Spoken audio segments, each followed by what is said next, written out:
Hello, divine beings of the universe. Today is the Monday, the 20th of July, 2025. I'm here with another after action review of the new K2S system. The rules are a little bit different. Why not go over them right now? Actually, let's do that. I wasn't prepared for that, but let's go over that. So, if I can make it a little bit bigger, I can. I can make it even a little bit bigger.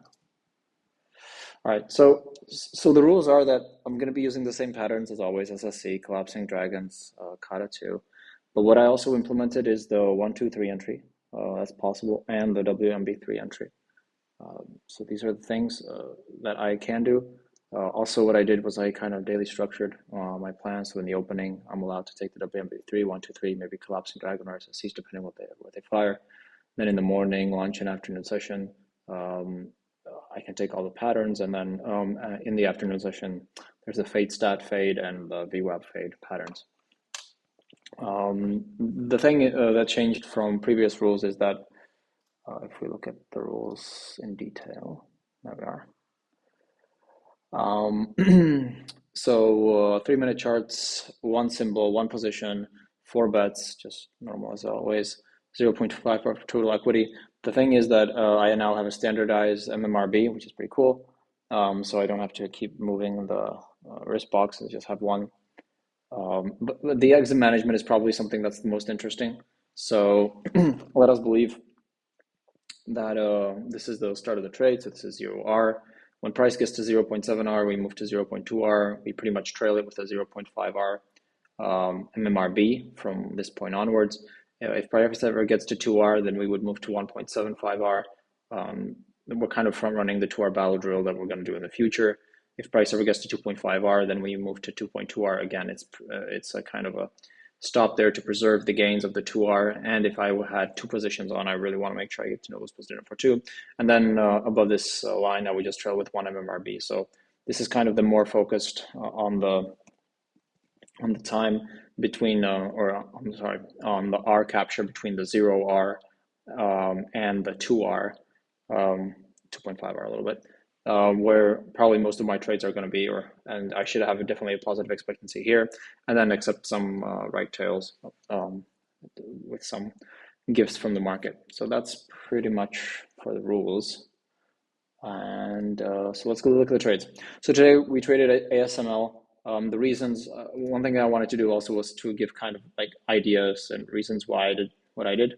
So SML was chosen because it was a sniper target, and also because in the opening it had an abnormal gap. So an abnormal gap predicts a higher range stat potential, but as you can see here, it moved only about 31% of a range stat, which is a little bit annoying emotionally, but we managed, or I managed. So let's go look at the trades. So here, abnormal gap. What does that mean? Well, that means this was the day before, huge gap up. So that got my attention. Kind of flirts around, sells off a little bit to the low of the day. So here we have a high, a lower high. So this is when this is a collapsing dragon. When price violates this RL10, it reverses immediately, goes back up, and here at this point, I don't know if you can see it. You can actually. Awesome. So here, there was a WMB3 setup right over here, above this. Right over here was the entry. And so at this point, I actually have a WMB3 entry to the long side, right over here.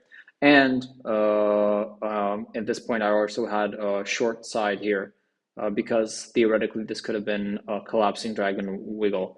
This is high, lower high, and so a failure of this price would also indicate a short side bias. So at this point, I had a compound critical state that I had framed from both sides. I was prepared to take the breakout from both sides. So when one side kind of fails like this, I still kind of accepted that the other side, the WMB3, could still work, and I just took the entry. Looking back at it, I theoretically probably could have waited for a better signal here on the Kata 2. As we see, there's a low, a higher low. So when the PSAR flips here, you can get long here when price violates this line right here. So it's like a little bit of a better entry. But the thing was that when the entry was here, I got filled like right here. So for ASML, just the volume wasn't big and the fills were really, really bad.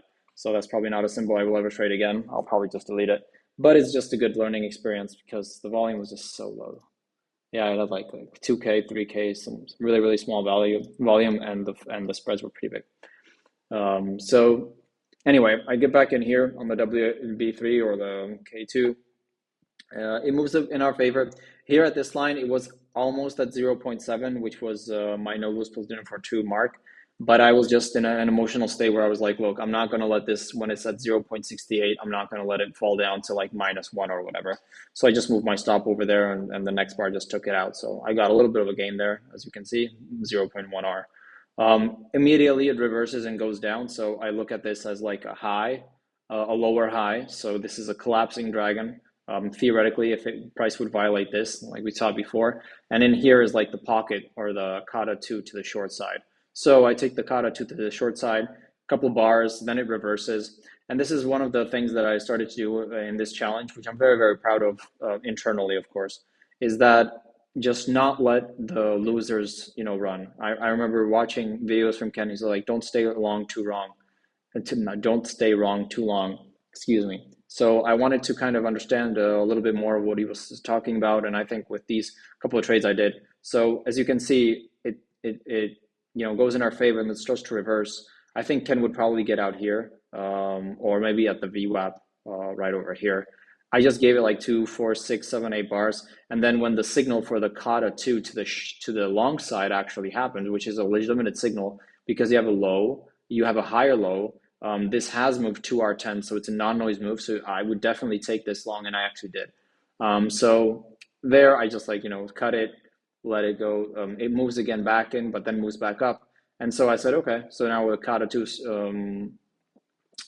entry still makes a lot of sense to me. It's after lunch. I still have about 2 hours left in the day, so why not? And so I take it, and it just sells off immediately. And again, the same thing happens here, where the PSR flips. Now it's a theoretical. It's not a collapsing dragon that I would take because the move wasn't 2 R10s off. But since it kind of looks now as a kata 2 to the short side, I'm just, or a collapsing dragon, I just get out. So I preserve here, some are in here a little bit, does more as well. So pretty happy with that.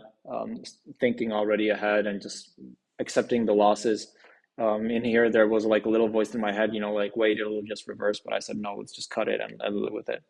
So yeah, I don't know why is this. That's better. So yeah, overall minus 2.31. Let's go look at this. Yeah, my overview looks a little bit better. I copied it I saw it at Griff Cooper's video and I really liked it. I added this coin model, which looks pretty cool. The results don't look pretty cool, but we still have a lot of trades to go. So it's fine. So here, average win versus average loss, number of trades, win loss as a percentage, some cumulative average R, scatter plots, histogram, all good stuff. So not a lot to show you here yet because I don't have a lot of trades. But tomorrow I'm going to be trading, and I still have a lot of time to get the 30 trades that I need to see how these new rules add up. So thanks for watching. Have a great day, and I'll see you guys tomorrow. Thanks.